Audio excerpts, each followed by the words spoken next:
Culture. What exactly is culture? It's what defines us. It's what we experience every single day when communicating with our family, our friends, or business people. We turn on the TV, we watch movies, we listen to politicians, we talk to our friends across the street. Everything always boils down to the culture. What drives the culture? Is it movies? Is it entertainment? Is it politicians? Is it philosophy? Is it policy? What drives culture? Culture is politics. Culture is entertainment. And culture is sports.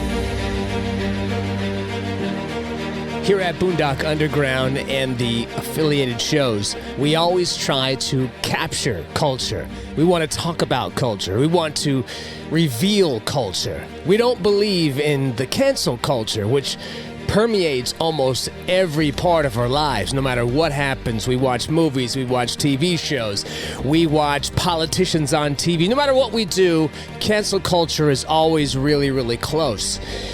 One of the things that we do to try and escape the cancel culture or the negative culture that's going on in society is we turn to sports. But now sports has become the culture. And not just the parts where it drives people to do good things because of the power of sports, but it jumped into cancel culture. Whether it's allowing somebody to kneel during the national anthem, painting Black Lives Matter on the basketball court, forcing major league managers to walk out to the mound in a mask covering their face, or, like we've seen in Major League Baseball, taking such a ridiculous political position that it moves the All-Star game from Atlanta, Georgia to someplace else simply because they believe that the politics behind the new voter ID law is something that Major League Baseball needs to take a stance on. So sit back and relax. It's not just going to be about cancel culture and dramatic issues. We're going to talk fun sports, but we're going to hit these issues as well with myself, Boondock, and my man from Sac B, Joe Davidson. So sit back, relax, and enjoy this brand new Boondock and Joe Davidson sports show right here. Boom! That's how we do it, man. I like that. I'm inspired. Yeah? First of all, I want to get your autograph. Yeah. No, that was. You're a long-time radio guy. How long did it take you to bang out those words? You know what's funny is the whole thing is with music and everything is like 3 minutes. It took me about 3.5 minutes. Excellent. Because some people they'll take a week. Yeah. Well, no, I find it always important to never overthink too much, you know? And besides, dudes like you and me, sports dudes like you and me, we can't overthink. Right. You know what I mean? I mean, we have a hard time thinking anyway. Yes. Or at least a guy like me. Hey, I got comprehension issues as well, so I hear you. It's different for you because you've been writing, and writing takes so much more concentration and intelligence than it does to just stick a microphone in your face. But it's cool because you're good at being able to do both. I couldn't go over and do what you do. Why don't you tell people what you've been doing for the past 30-some years? Well, first of all, Keith, it's good to be with you, and thanks for wearing the argumentative Dodgers hat. I was hoping you would say something at some point. Yeah. Please, and it's 110 degrees outside. We couldn't go outside and do this. So, no, it's good to be here. I've been at the Sacramento Bee since 1989. I like to tell people it was when I was about 10, give or take. Yeah. Right out of college, pre-internet. Yeah. Which tells you how long ago that's been. Yeah. I've enjoyed it. Been in sports at the Sacramento Bee the whole time. That's my passion. I played high school sports in Oregon, in the small country northeastern part of the state. And I've done a lot of high school coverage, Sac State, UC Davis, Pac-12, did the Kings, headed our NBA and Kings coverage when the Kings were great. Mm-hmm. So that was a lot of fun. Yeah. Did not like all the road trips. I think I'm still tired from the 2005 Western Conference semifinals. You've flown. It kind of wears you out. Yep. I enjoy my job. I enjoy the responsibility that comes with it. I thought your monologue leading in was a strong one, and it's true. Even if you don't want to listen to cancel culture, it's there, and it's there, and we feel it in the media. You've been a longtime media guy on the radio waves, and you don't want sports to have politics in high school or college, NBA, but it's there. Yeah. And your consumer base, the fans, they're either on one side or the other, or they're down the middle. And so those we're going to have plenty of topics to talk about on that. And Sacramento's a great area. I've enjoyed my job. I'm kind of a survivor in that regard. Newspapers and media, radio and television. We all know that there's cutbacks, and it's cutthroat and it's cruel. So I feel fortunate to have that. It's a great forum to have. It's a fun venture that you and I are doing, and when you talk about not overthinking, we don't need to have a whole bunch of scripted stuff. We're just going to let her rip. But and the cancer culture and just sports and politics is not just on a national stage or the global stage. If you're talking the Olympics, it's right there in college. Yep. It's right there in high schools. How can it be in high schools? Because you might have we saw it during the pandemic. You had some superintendents and some principals at neighborhood, regional high schools that I want my kids on campus. Right. And then you might have a district just down the road, Elk Grove Unified, said, no, we're going to do distance learning and this and there's that tug of war and the influence. And we saw that play out a lot. There was more bickering on social media, Keith, regarding high school sports more than I've ever seen before. Really? And, I'm mad at the governor. And I'm mad at my school district, and I'm mad at the CIF, the California Interscholastic Federation, the governing body, because they're taking this away from our kids. And then you might have the other side, might be in the same class, might be in the same coaching staff, might be on the same administration board, or in the same newsroom, and say, well, no, I think we got to err on the side of caution. So that's never been in our lives. And so for young people, they're finding this out more and more. And one of the topics we'll talk on later certainly is, are you ready to be full-on sports again? Are we tired of, like you said, Keith, sports is supposed to be that release, but it's not always that release if it's still there. I mean, I did sports talk for years with CBS Sports, and I've been on radio for a long time, and I've never, in doing sports talk, being able to sit in radio or on TV and do sports talk, and it was always like like the TV stations would have us come out and they would have us pick for the March Madness brackets, and they would have us come in and talk for a few minutes about the NBA Finals or about the Super Bowl or whatever it was, and that was really all we ever talked about. We never had to jump into anything that had to do with politics or anything like that. It was, it's kind of always been like a quiet, stealthy, underlying thing. When we had the Olympics, when you had the black athletes and the protest there. To me, that was a little bit different back then. I actually had some meaning back then, but it's never been like that before. At least not on this scale. So now you get to a point where not only you have all the politics, but you also have the stuff that was happening with COVID, right? So we're gonna get into it in a few minutes. I'll talk about that because for me, it turned me off. I stopped watching sports. I stopped listening to sports. Stopped paying attention to sports. Even when I got out of sports talk, I stopped with sports pretty much exclusively just because I was worn out. But I wanted to go back to being a casual fan. And but then now, as a casual fan, between cancel culture, between wokeism, between what was going on with COVID and everything else, and the things that I disagreed with when it came to COVID, it was like a perfect storm, and it took sports and flipped it upside down, and it was unrecognizable to me. Whether it was no fans in the stands, like I said in the monologue with major league managers coming out to relieve pitchers with masks on, and nobody else had masks on. It was like the most bizarre, virtue signaling, weird, like non-scientific, backwards, asinine, like we're all grown-ass adults, but we can't figure out how to, maintain and manage this thing. And it just seemed like it was a show. So it was irritating to me, and we'll get into it because I want to talk about not only, my experience with it, but yours, and then what the numbers say as far as ratings, people's butts in the seats, and what people think about politics and wokeism and everything else that's in sports. Well, and then Keith, what is it that sports are trying to do? You're trying to appeal to the consumer. Yeah. And so, you think about the consumer who's watching it on TV or who goes to a Kings game or an NBA game or a Major League Baseball game. And now that the state is open, we got full crowds, and it's nice to see the NBA playoffs with full crowds. And so the consumer is split. You got people on the left, you got people on the right, and some may embrace and, hey, I appreciate that there's a Black Lives Matter paint on the basketball floor at Golden One or at anywhere in America, Staples Center or something. And then you might be sitting next to someone who said, I don't want that here. Mm-hmm. Yep. And so, you can understand where the owner of a team is trying to listen to his leading players, his star players, and we need to be sensitive to that. We need to listen to it. Okay, fair enough.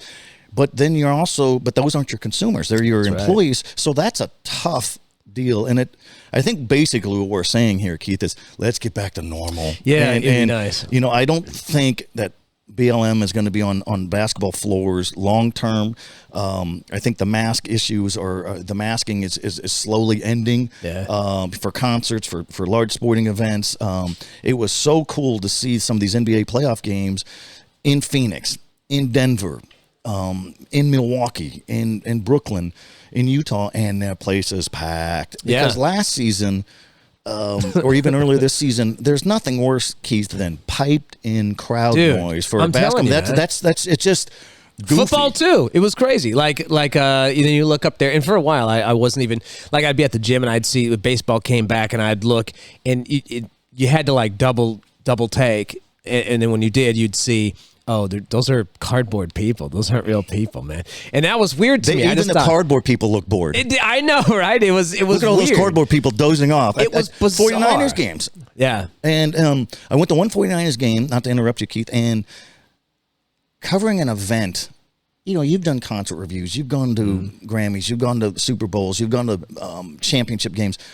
Well, the atmosphere is the fans, and when you go there, what is it? A scrimmage, and where everybody's just wearing their jerseys? Yeah. It's just weird. Yeah, it's a very strange feeling. And the economic toll is catastrophic. We talk about the pandemic hammering down on businesses in California where we are. Well, the Kings lost some $180 million without having fans, and for a small market team, that's devastating. Yeah, and that's crippling. And so. And you think about all those surrounding areas in Golden One Center, all those restaurants, they were closed. Mm-hmm. And so we're all ready. Let's get this going again. Concerts and sporting events. It's good for everybody. It's good to, we were all been bunkered in. It's nice to be able to go to a live event. Yeah, and it was jacked up too because a lot of those places down there that built those restaurants and those different things that you could do as a consumer was built around the fact that the arena was down there, and then everything closed down. Yeah. So it just got strange. Things are starting to get back to normal now. We'll have to see how it goes. But as far as sports is concerned, it feels a lot more normal than it did this time last year, which is good. But here's some of the part that does not feel normal, and we'll just start getting into it. We'll just start getting into some of the main topics with sports over the last week or so.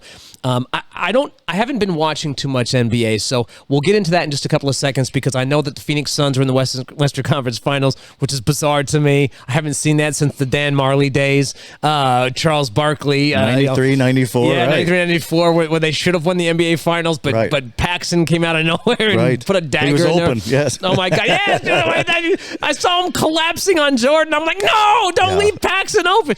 Anyway, I hated the Bulls. And that would have been a great story for the Phoenix Suns fans. Just like it would be now. Yeah. And not to steer off course here, now, but watching the NBA playoffs, and I'm going to tell you as my friend and co-host here, watch the Phoenix Suns because we're seeing a guy at the twilight of his career in Chris Paul who's really cementing his greatness. Yeah, no, I was Chris really Paul impressed. May have this team in the finals, really?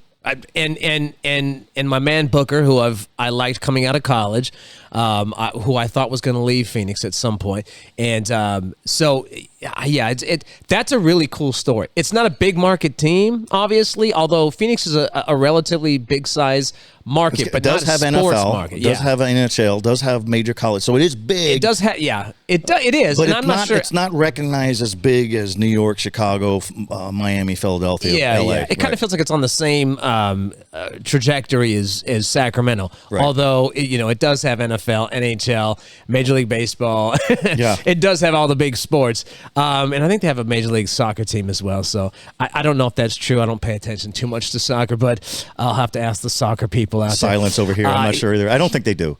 Here's something that's even crazier. Somebody said to me the other day, and I don't even remember who it was, but somebody said that maybe it was my business partner said something about the Giants. Her name is Megan. Yeah, well, maybe Megan. Maybe did you say something about the Giants being in first place?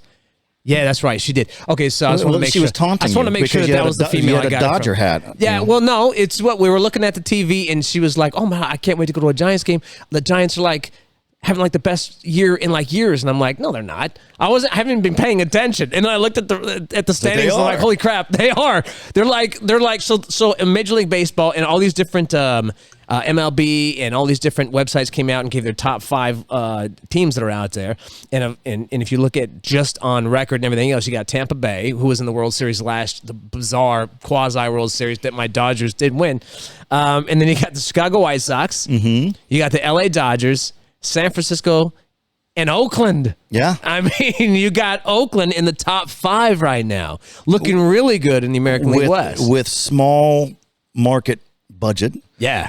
Billy Ball, bro. Exactly. And it lingers, and the Oakland A's could be on the move. And Major League Baseball gave the Oakland ownership group the green light to say, look around. Yeah. You can look around, because normally a relocation in pro sports is a failure on the league. I remember interviewing David Stern, the NBA commissioner, years ago, and he said, we don't want teams relocating.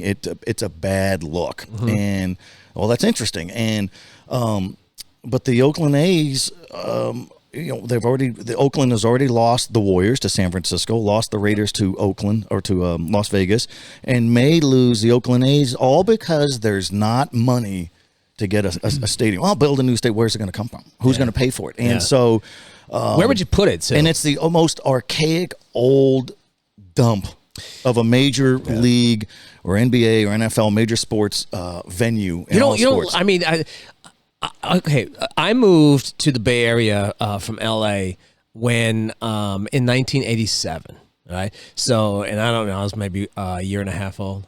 Yeah, give or take. Give or take 15 years or so. And we would go to Oakland games all the time. This is back when they had the ice plants and everything out in the outfield, before they had Mount Davis out there. And I liked it. I liked it. I liked the stadium. I didn't like Hagenberger. I didn't like being out there in the dumps. Right. But I liked the stadium. And even to this day, I still go. I haven't this year. You like the stadium because that's what you knew. I guess I just don't see it as being that bad. Well, but that's what's interesting. You remember Arco Arena? And it was a dump, but fans would say, "But this is great." Well, you go to the Pepsi Center in Denver, or you go to Staples Center, or you go to here, and they don't go. Yeah. So they're used to what they're seeing. But Arco died, and it was, there was grass out there in the parking lot, growing old weeds. The bathroom stalls were rotting from the bottom up. It was just decaying, and that arena wasn't that old. It was built in '88, which is not like 1920, but it was built on the cheap for $40 million. Was it built in '88? 1988. Jeez, I don't even remember. And it was for $40 million, which was really cheap. Well, that is really cheap then. Yeah. Now they're $1 billion. And it's been a while, but Minnesota plays in an arena, and so does Orlando, that were also built in '88, and they've withstood. Yeah. And so now, not to go off course here, Keith, but the Kings almost relocated 3 or 4 times. And until you've got to get a new arena. If you don't get a new arena, you won't survive. That's why the Raiders had to leave. And that's why Oakland fans should appreciate, hey, you're in first place. This may be, doesn't mean they're going to leave next year. It could take 2 or 3 years. And another topic for another day, they're not coming to Sacramento. Where are they going to play? Yeah. I mean, kick out the River Cats. No, it doesn't work that way. Yeah. The River Cats are the AAA feeder to the Giants. They just signed a 10-year extension. It doesn't happen that way. And there is no major league team in Major League Baseball that has a AAA team in the same city. Yeah. You just kind of separate those. So it's a nice fantasy, but it's not going to happen. And what about Oregon? Oregon. I love Oregon. I'm a native Oregon. There in Portland. Well, Portland would love to have it. They got a minor league team up in Portland, so that's true, and that'll probably make it problematic. There's talk that may wind up in Las Vegas. How weird is that? Vegas forever. No, you're not going to have anything here. We're worried about the gambling. Well, now the NFL's there. Yeah, and it's NHL is there, and that NHL team, the Golden Knights, went to the finals.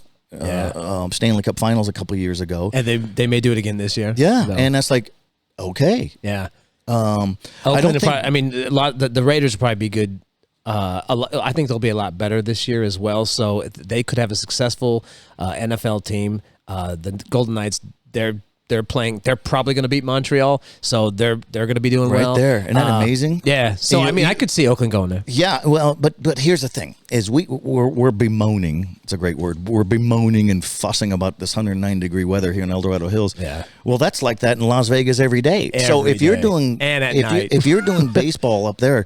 You're going to have a dome stadium? Yeah. See, that's going to be brutal. And, you think about the Raiders. The Raiders' first year was in Vegas. In a non-COVID year, they would have set that city upside down. Yeah. They had no fans the whole year. I mean, what a clunker. And some people think, well, that's kind of that COVID karma. How dare the Raiders bail out of Oakland? Can't blame the owner. They could not get a deal. And so their first year, they had no fans. I mean, how much money did they lose? What do you think? What's driving San Francisco? Because when I look at the lineup, outside of Soul Glow, what's his name with the Jerry curl?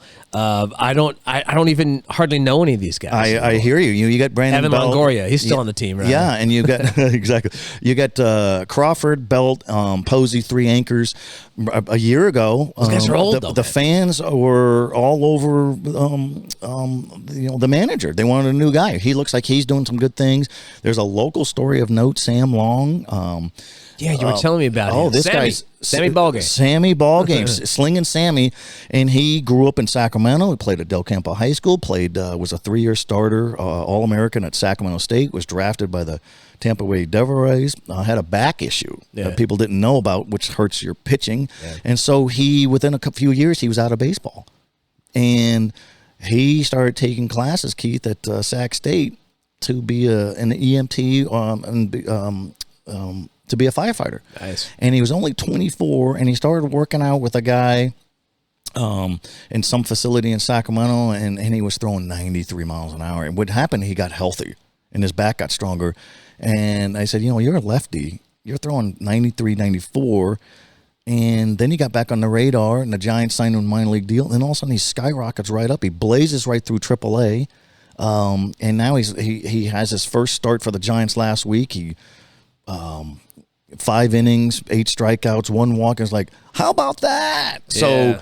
So great story there on that young guy. So things like that, you add all those pieces together, they get a little success. And but baseball, I mean, it's such a marathon, and it's so hard to win. I mean, the Dodgers win last year for the first time since '88, since Kirk Gibson and those guys. It is hard to break through, and well, they would have won. I'm convinced they would have won back-to-back World Series if it wasn't for Dave Roberts.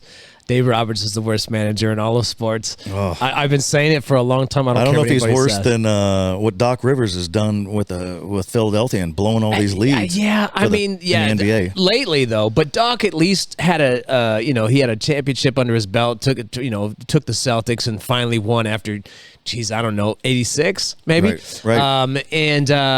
And so he's kind of crapped the bed a little bit since then. But Dave Roberts, the way he managed that team in those 2 World Series when they were Game 7 in L.A. against Houston, who probably cheated anyway.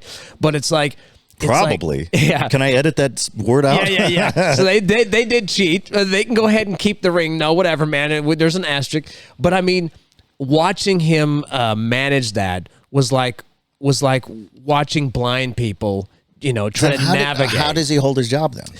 I don't know. How does he not lose his locker room? Bro, that's the part. I think he doesn't lose the locker room because he was a player and he's a player's manager, and he's always got his players back. Never throws anybody under the bus. That part I respect about him. But the fact of the matter is, the way he mismanages his lineup, the way he mismanages his pitching staff, he blew through every pitcher he had in that Game 7.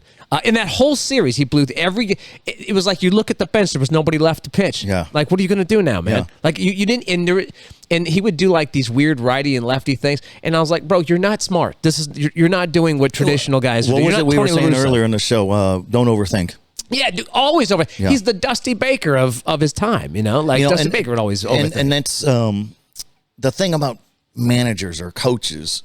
You're defined by your legacy, and if he doesn't win the World Series, they might have let him go. Yeah, maybe. And you're talking about. I think you said the Chicago White Sox are another team in first place. Yep. Tony La Russa. Yeah, La Russa. There's a retread. Yeah, he's been doing it for a long time, man. The other night, the White Sox played the Astros, and it was the first time in Major League history that two managers faced each other, and the managers were 70 years or older. So that's La Russa and then Dusty Baker. Yeah, and it's like, Dusty Baker. How about that? And those guys, I don't think like each other very much. I mean, you've covered them, right? So I've known Dusty for years. Yeah. He's a super nice guy too. Dusty is. Because I've met him plenty of times, and I interviewed him. He's a great guy. I just thought he was a bad manager. And it's amazing how a decision can define you. So he was with the Giants, managing them 2002 or so. They're playing Anaheim, and he pulls out a pitch. Yep. He'll never overcome it. No. And I've talked to him about it, and he do you touch you? And but as a manager, you're trusted to make that instinct and that call, and he believed it. Yeah, and it didn't work. No, and so it's on him, and he knows that, and he knows this is probably his last go. Oh, yeah, it has to be. Then you also ask him, Dusty, why? He's a Sacramento guy. He goes, why don't you just retire and fish and do your winery and all? Because they compete. Tony La Russa, dude, why aren't you on the beach somewhere? Because this is what they do. I know. It's really hardwired into them, man. Yeah, and I saw Oscar De La Hoya is going to have a fight this week at 48. And it's like, why don't you be? Because this is who they are. This is what they are and who they are. And I guess you could kind of root again, for them. But sometimes I wouldn't mind seeing Oscar just get clocked. Yeah, knock him right into retirement. If he fought somebody who was really good and somebody who was at the top of their game right now, he'd get his ass whooped. Yes. Well, let's transition now that since we're talking about that and age and getting up there and everything else. Tom Brady. So Tom Brady comes out and he says at the end of the Super Bowl last year that somebody asked him if he was going to play until he was 50. And he said, I can't commit to that. He's like, 50 is even pretty old, and pretty much that's even hard for someone like me who keeps my body in tip-top shape and everything else. Even if you protected him well, I do think I've been a Brady defender because I love Tom Brady. I grew up a Patriots fan, and they never won crap. They got their butts kicked in '85 by the Chicago Bears, which anybody was going to lose. Tony Eason just got devoured. Oh yeah, I think we scored first. Yeah, and we were up 3-0. like 3-0. I remember that. So this could be a big one. I was like, we're going to do this, man. And then they just proceeded to lose. I don't even remember what it was, 45-3 or something like that. It was 10, awful. I think 45-10. Yeah, and but I mean, I never won anything until Tommy came to town, and Tommy's a Bay Area guy. And I remember when I was in high school. He's 3 years younger than me, so I remember in my senior year, we what high school were you? Newark Memorial. Okay, so you're in the Bay Area, and he was a Sarah of San Mateo, so you guys were at the same time. We were probably 15 miles apart from each other. So he was a freshman when I was a senior, and we had heard about him, and we had heard that because we would play Sarah in scrimmages and stuff like that. We weren't in the same league. We didn't have. We were in the MVAL and Mission Valley Athletic League, and they were in a different league. But they were the West Catholic Athletic League. Yeah, and so we know that because it's important to know shit around here. Yeah, of course, Excuse it's important. My verbiage. No. Yeah. This is no. There are no FCC regulations. Okay, well, good. So we'd heard about him, and but that was it. Like we heard, we got this new kid, and he's supposed to be really, really good, and he's like a top prospect and everything else. And he had a pretty good high school career, and then went on to have a mediocre college career until what was the Orange Bowl when he did Tom Brady shit. You know what I'm saying? And let me stop you right there. So he didn't even lead a playoff team in high school. They went 5-5 one year, 4-6 the other year. He was really good in baseball, same school as Barry Bonds. Yep. They played different times, and so he was a good-sized kid, 6'4" in high school, and before the internet, before cell phones where you could have easy access to a cell video, his dad filmed him. Yeah. And had a little thing where he said, "This is Tom Brady, and he's a high school senior," and they sent out film. Yeah, I think I remember that. But he was a big guy, so he got the scholarship, and I don't even think he starts until his senior year, and he was solid, but not an All-American. The team was okay. He had the big bowl game, and Tom Yee was a guy from Sacramento, grew up in Sacramento, and he wanted to be an agent. And his first target was Tom Brady, and he went to that bowl game, and he was able to get a hold of the father, and was able to sign him. And only it's a 6th round pick. Well, good luck with that. Yeah. And then look how that turned out. Yeah. And then the guy becomes great. But you talk about timing. So it's Drew Bledsoe's team, and Drew Bledsoe gets blown up. That's right. Tom Brady comes in, I think it's 2001, and they never look back. They never looked back. They didn't lose another game. Unbelievable. Yeah. I mean, do the Patriots have that kind of run with Bledsoe, who was a good quarterback? No, they don't. We'll never know. No, I don't think so. And here's where I was leading to it. I don't think he'll play until he's 50. I'm a big Tom Brady fan. I think this will probably be his final year. Maybe one more after that, depending on what they do this year. Will this be his 20th season? No, this will be like his 21st season. Wow. Yeah, so I mean, he'll be 45, I think, when the season starts, because I think his birthday is in August, I think. So or early September, I think. And so when the season starts, he'll be 45, maybe 44. I got to double check on that. He's my man crush. You'd think I would know these things. I'm disappointed that you don't. I know. And tonight when I go home and stare at my poster, I'll apologize to the god of Tom Brady. Sorry, TV12. No, but.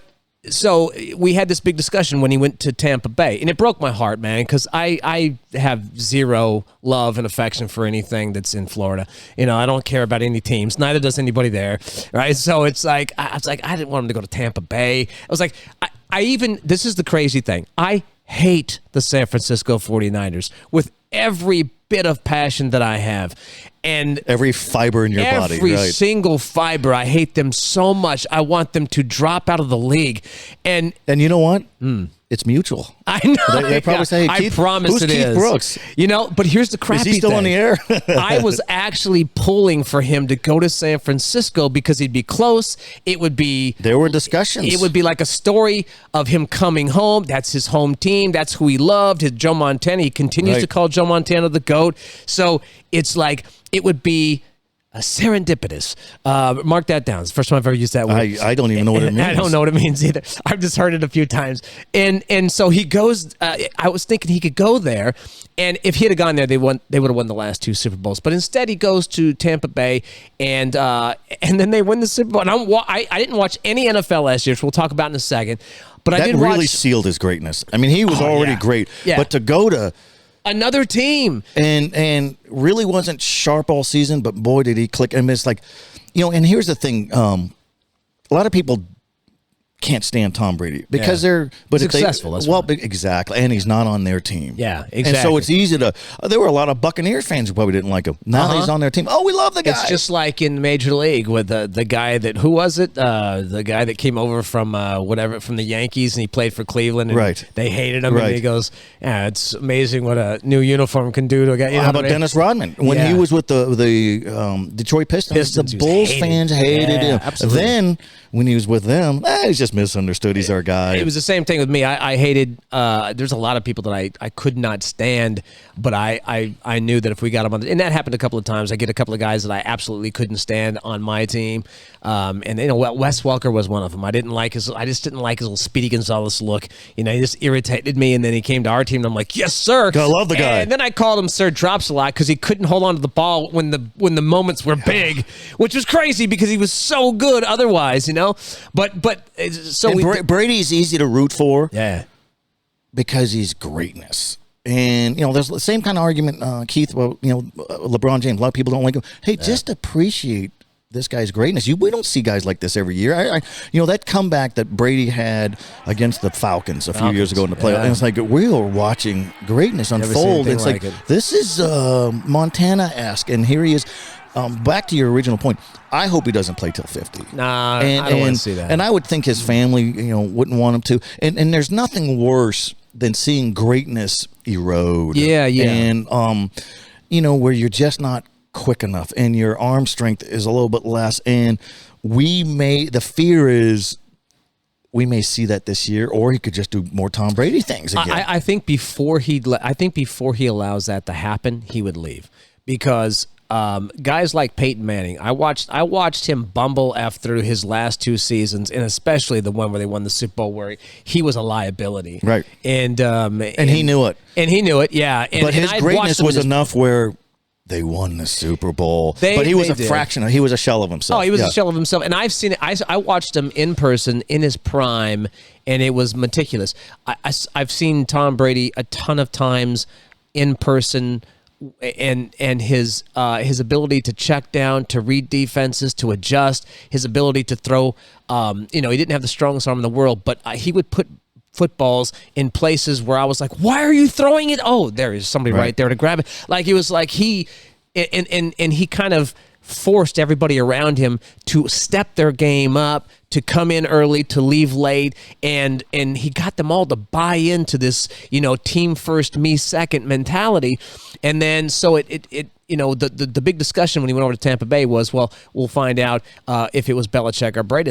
I can tell you that right now. I know that it's Brady, because Belichick wasn't that great without Tom Brady. I'm sorry, that's just the case, and I got the numbers to prove it. No, that's true. And Bruce Arians is a hell of a coach. Hell of a coach, yeah. And look what he did with Kurt Warner, and got the Cardinals in Arizona to the Super Bowl, and he does it here, and demanding. All right, let's see your Belichick numbers. No, I've been watching Belichick my whole life, right? I watched him when he was an assistant coach with the Giants. Mm-hmm. Watched him when he went over to Cleveland for that debacle, and then went over to, and he did have one good season with Cleveland. He was 10-6, but the rest of the seasons, the other season he was 5-11. He is a career 5-11 coach without Tom Brady. His record with Tom Brady, 224-66 with Tom Brady. Without Tom Brady, 51-66. Wow. Yeah. And I've watched him. I know that he's great X's and O's guy. I know O's guy. I know that he really I know he's a great football coach. But the fact of the matter is that whether the game has passed him by, or whether he thinks too highly of himself, or he overthinks, or whatever the hell the problem is, preparation is legendary. But his execution on some of these things, like when I watched him coach the Super Bowl, and I watched him try to turn his team into from a running gun, scoring 34 points a game, to running the ball and pounding the ground and not utilizing. But how much is that on the coordinator? I think that. I mean, he's got a headset, so he could overrule. Yeah. And I don't think that it was. I don't remember. And a lot of it, he's trusting his quarterback. Which is great, and we know that Belichick was really good in drafting and defense, and with defense trades and free agent drafting with offense sucks. Yeah, and but it just really speaks of the greatness of Brady, because he's the one making. And this is not an athletic guy. No, he's not going to run. I mean, he's not Patrick Mahomes. No, man, he gets rid of the ball inside of 2 seconds. That's what he does, and if he can't do it.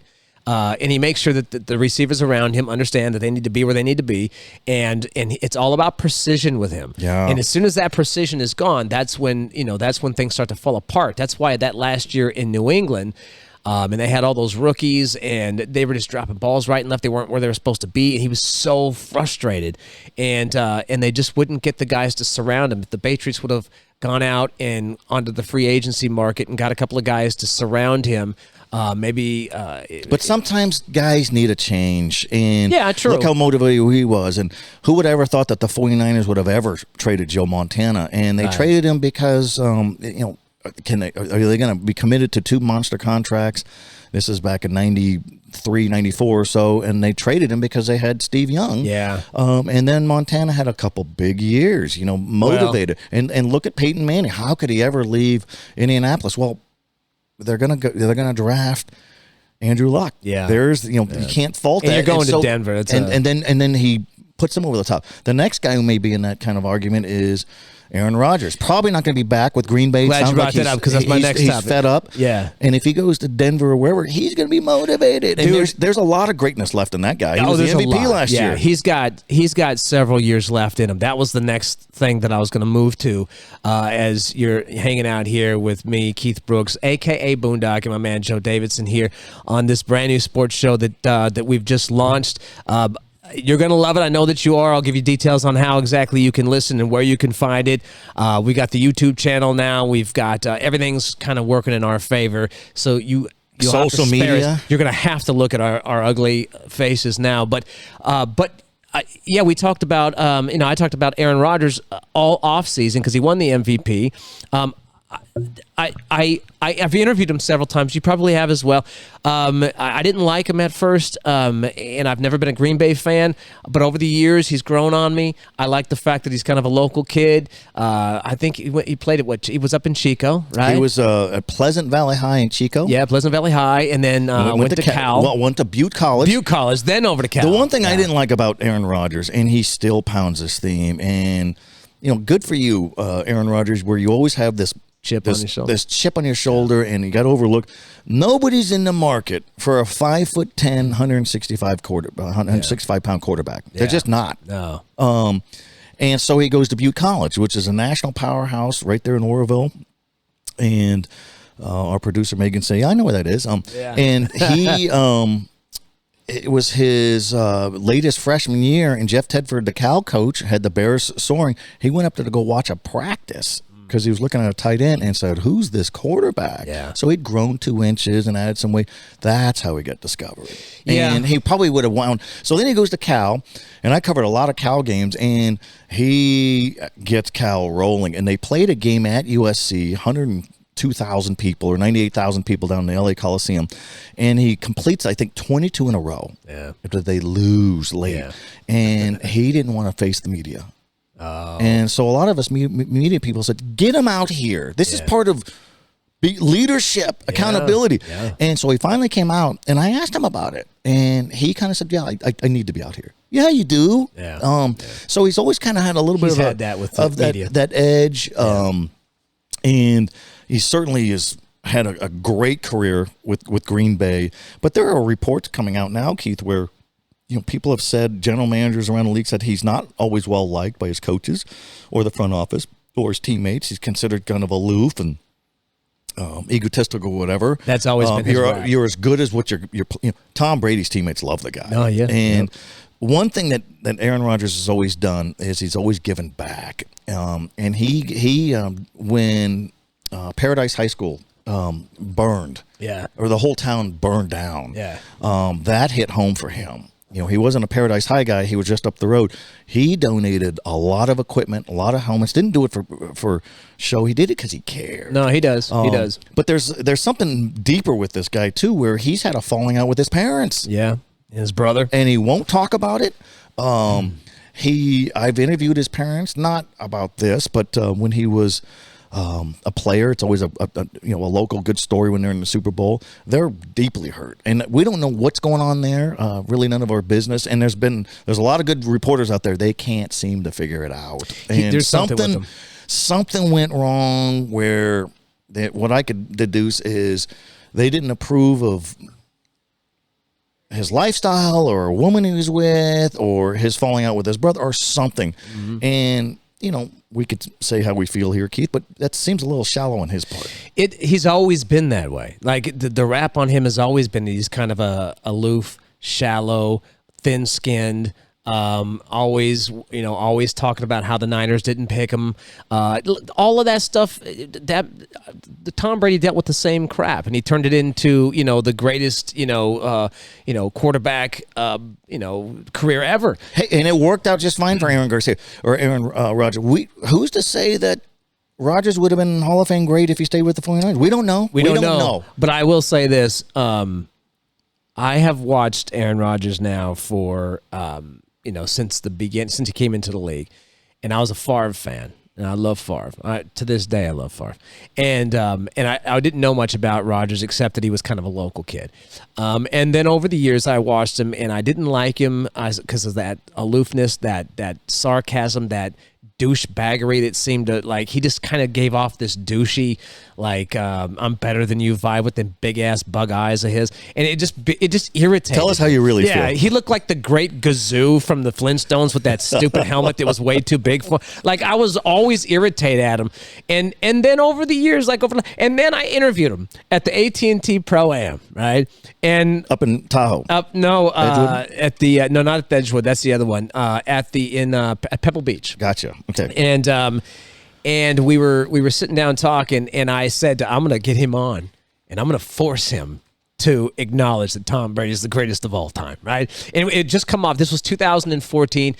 Tom Brady had just won the Super Bowl. Maybe it was 2015. I don't remember. He just won the Super Bowl with where they beat Seattle, right? So we were up in like a week later was the AT&T. So we're sitting there, and I'm talking with all these NFL guys. I had I can't remember what was the guy's name who was the quarterback or was the coach of the Jets for a while. Is it Marv? What's his name? God dang it! Oh, I know who you're talking. You were in it to win the game. Yes, you win the game. Hello, Herb Edwards. Herb Edwards. Right. I love that guy. I had him on, dude. and we talked, and I was like, "Oh my God, this dude's like the greatest dude. I love this guy."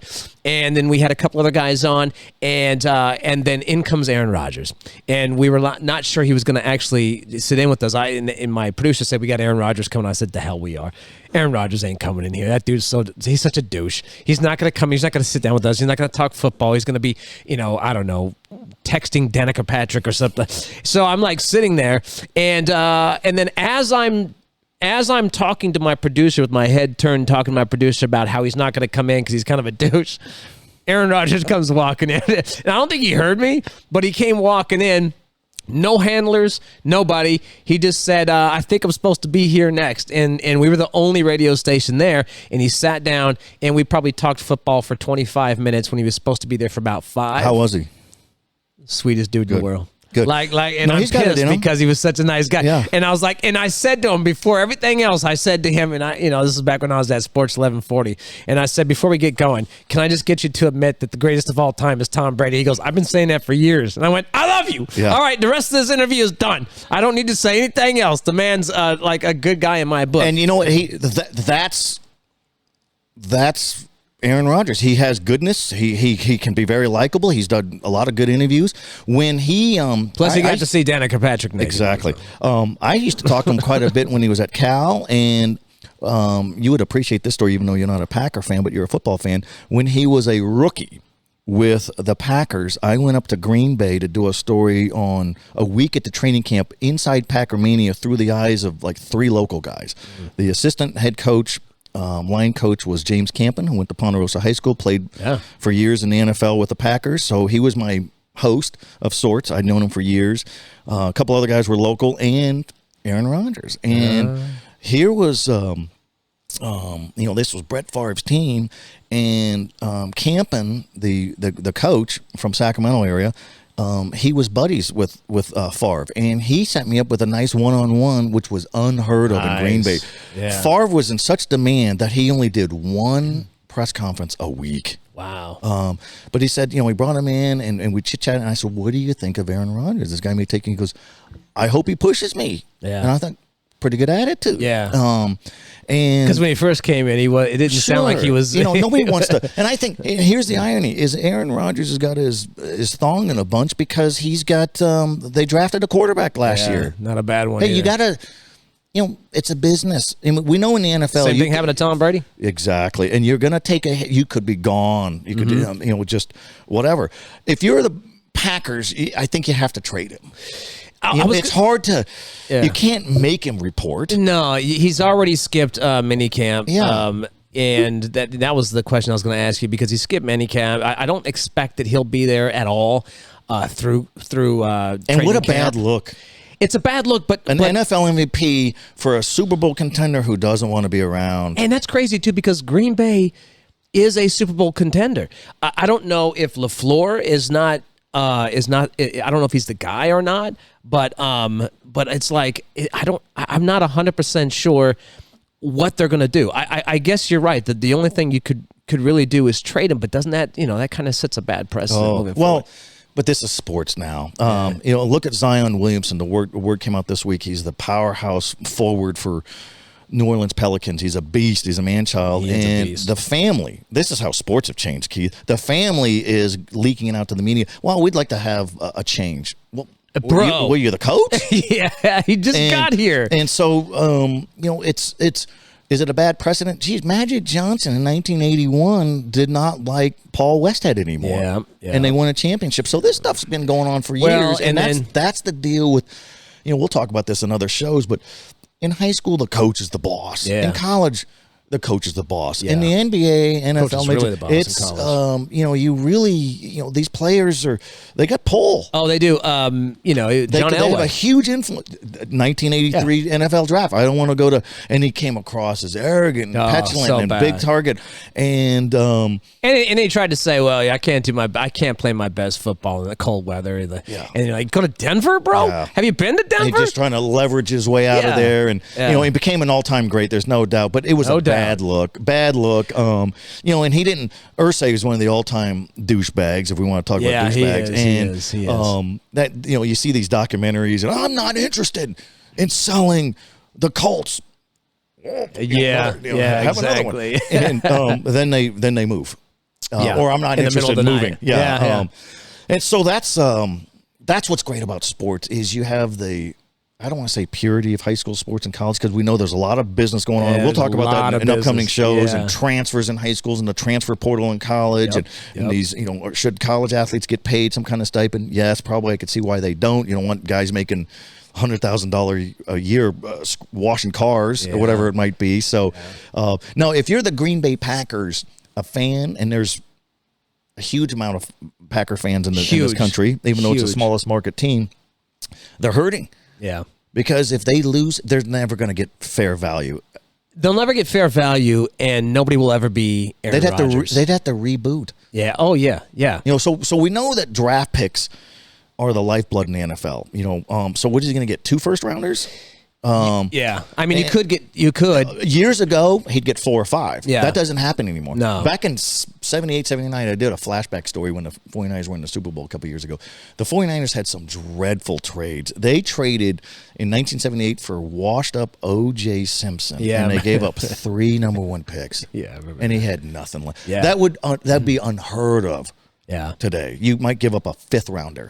Yeah, no, they're in a bucket of ice. All of the GMs and the owners now way more bullish when it comes to giving up those picks. Those picks are sought after, especially in the NFL. That's how you elevate. If you pick right, that's what the Kings have done wrong. Oh yeah, 100%, man. 100%. Oh my goodness! And so if you're a small market team, what do you have to do in the NBA to succeed? You better draft. Better draft or make a good trade because you're not a free agent destination. Well, and so that's the point, what has Phoenix done? Well, Phoenix drafted really well. Booker. Really well. Well, they had 2. And then they got a nice acquisition in Chris Paul, and then they had the first pick of the draft in Deontay Ayton. They hit home runs with those guys. Ayton, same with Utah. Draft picks. Ayton, they got Ayton, and he's good.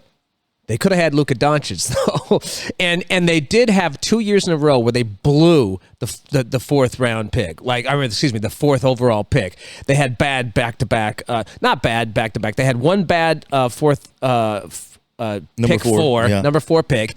They got Ayton with it, and then they had one. I can't even remember the dude's name, but that dude's a wash.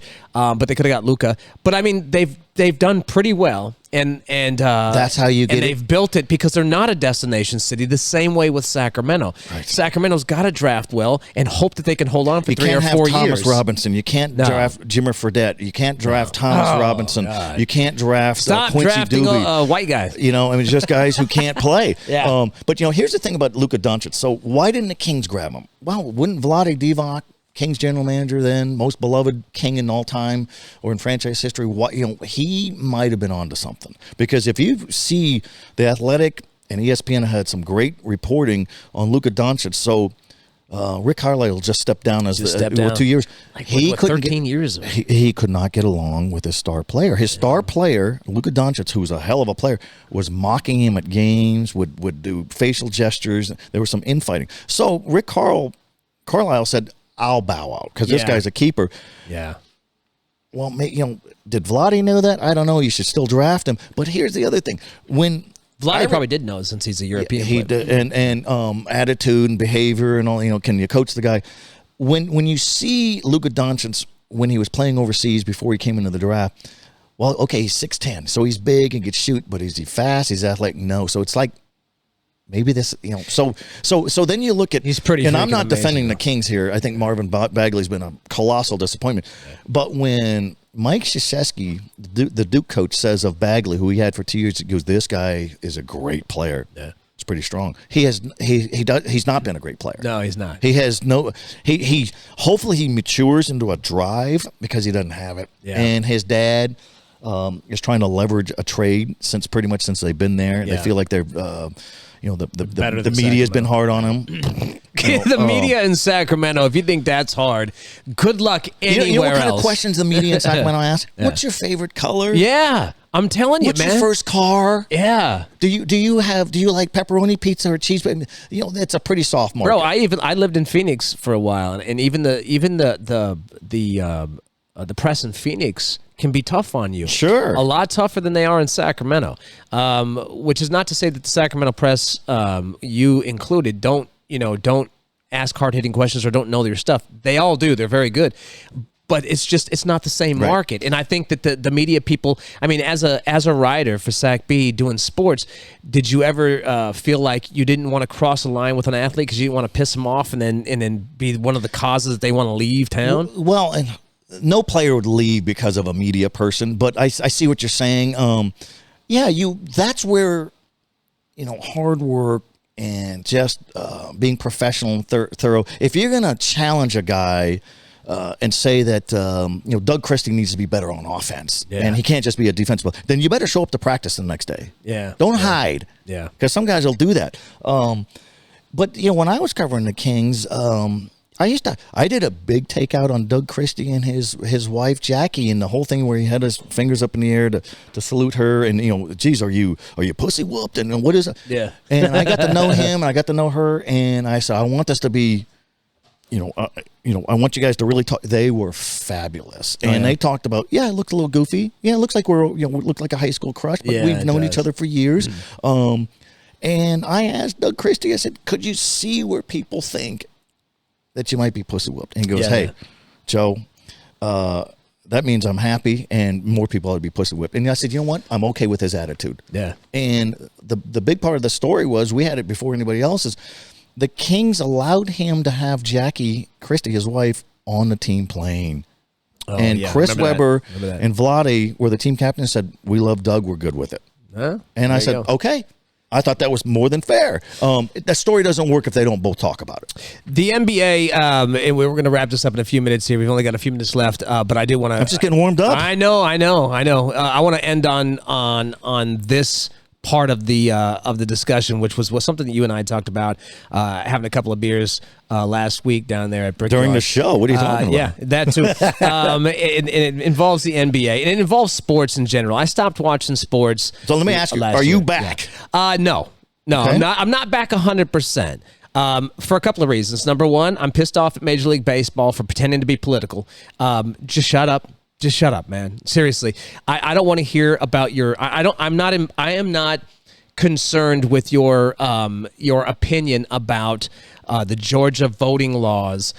And It doesn't fit with baseball All-Star. Yeah. It's a big loss. It is. To It's a not huge have an loss. All-Star game. It's a coming off a pandemic. You want an All-Star game in your city because it's a major economic boom. And that city, I think the numbers are somewhere around 55 to 65% African American. You're gonna take away that revenue stream from that city because you think that requiring people to have a voter ID is somehow anti-black or something. Now we won't get into the politics of it because it's that's a deeper conversation. But when Major League Baseball decides it's going to go from being baseball, which they have enough trouble trying to figure out, into jumping into sports or jumping into politics, that's where you lose me. They should have just discussed it, and have a passionate press conference about it, or say they disagree with it or something. If you want. We disagree with it, but we're going to embrace this All-Star game because we want to show off our venue and our city. Yeah, and then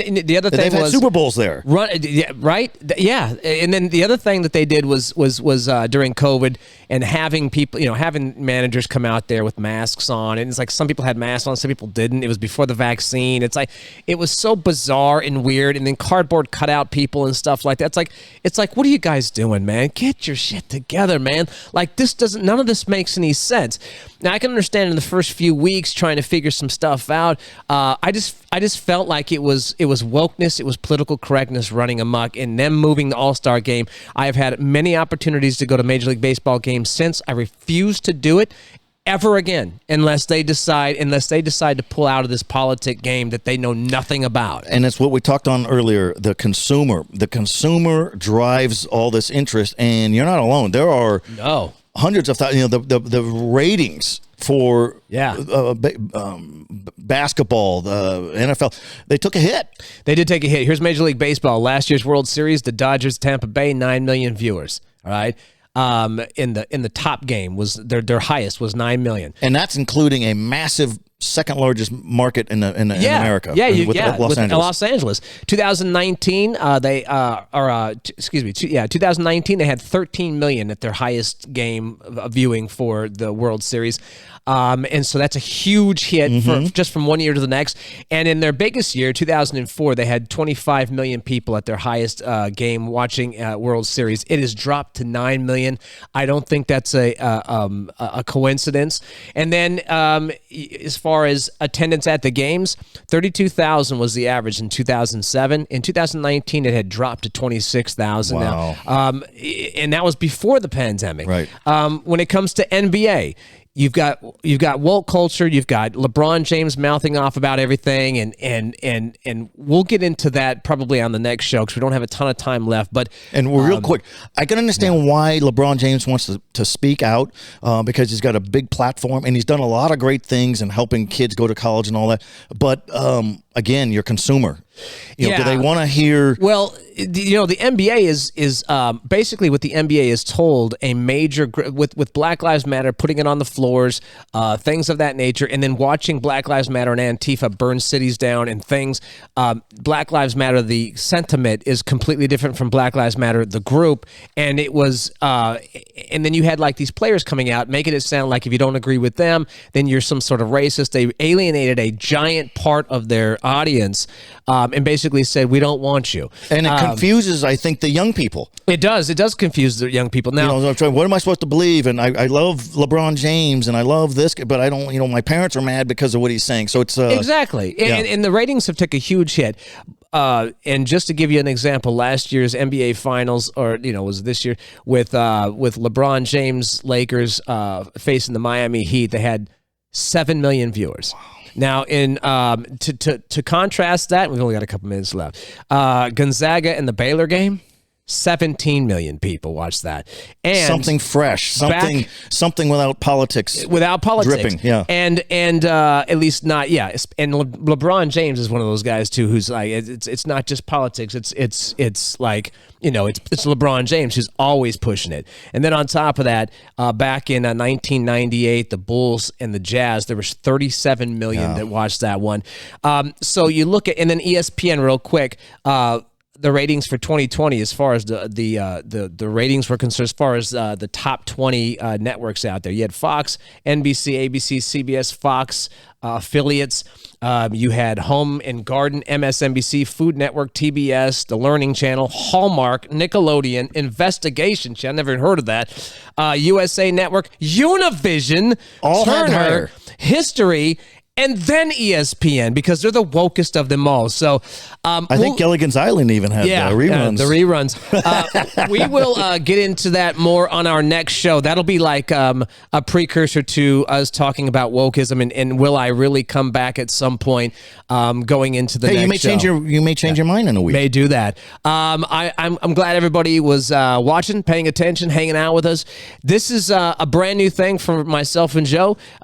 Joe's been involved in sports for 30 plus years. I've been involved with radio for 20 plus years, and I did sports for a few years, and both passionate sports people. And so we're glad that you're watching and paying attention and everything else. And we want you to check us out. So Spotify, iTunes, just go to the Boondock Underground. You'll see under that umbrella, you'll see the show, and you'll get a chance to tune in and check it out. So until next time, which is going to be 1 week from now, thanks for hanging out with us. Joe, you got any parting words? No, we're going to be fun. We're unfiltered.